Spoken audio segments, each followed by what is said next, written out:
urus agama anda sendiri, nggak usah urus agama kami. Lakum dinukum waliyadin. Gitu kan? Begitu saja. Kalau tetap saja orang-orang ini buat kemungkaran, anda tidak punya power, doakan agar Allah binasakan. Memang begitu. Nabi SAW kunut nazilah sebulan.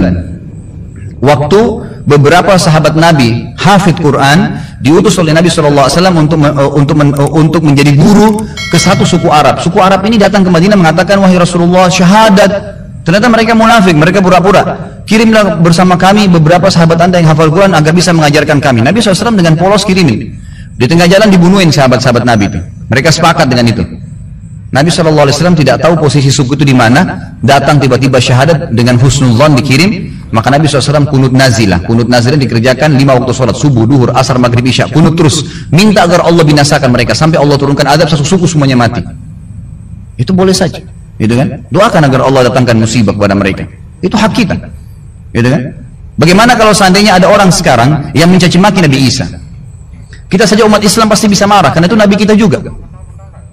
Rukun iman kita iman kepada para nabi. Kalau ada yang mengatakan Isa bukan nabi, Isa begini, orang Islam punya hak untuk marah, karena itu juga adalah nabi Allah, gitu kan?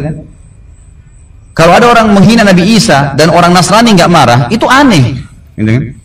Mereka harus marah, wajib marah, karena nabinya dihina, kan gitu.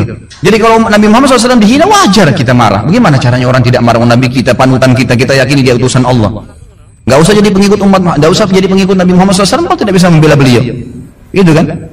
Kehidupan dunia ini sebentar, saudaraku. Sebentar kehidupan dunia ini. Sampai kapan? Demi Allah, saudaraku. Kita ini membutuhkan sekarang, laki-laki di sini yang hadir, yang mendengarkan suara saya dan ini mengikuti ceramah kita. Kita membutuhkan sekarang orang-orang mukmin yang imannya iman baja, bukan iman kerupuk. Yang kita butuh ini sekarang, ikhwas sekalian dan akhwat di belakang sana yang mendengarkan saya dan mendengarkan ceramah ini. Kita butuh iman-iman baja, yang kalau malam bangun dari ranjang, lawan syaitan untuk sholat tahajud, bukan tidur terus-menerus. Kita membutuhkan iman baja, ikhwas sekalian dan akhwat sekalian, yang pada saat azan ke masjid, sholat, apapun tantangannya. Pada saat musibah datang bersabar mereka. Pada saat jihad dikumandangkan, mereka berjihad di jalan Allah Subhanahu Wa Taala. Memang hidupnya untuk Allah Subhanahu Wa Taala. Kita butuh iman yang seperti ini. Ya memang baja apa yang Allah perintahkan, apapun tintangannya, halangannya kita lakukan. Nggak peduli dengan dunia ini, apapun orang mau katakan.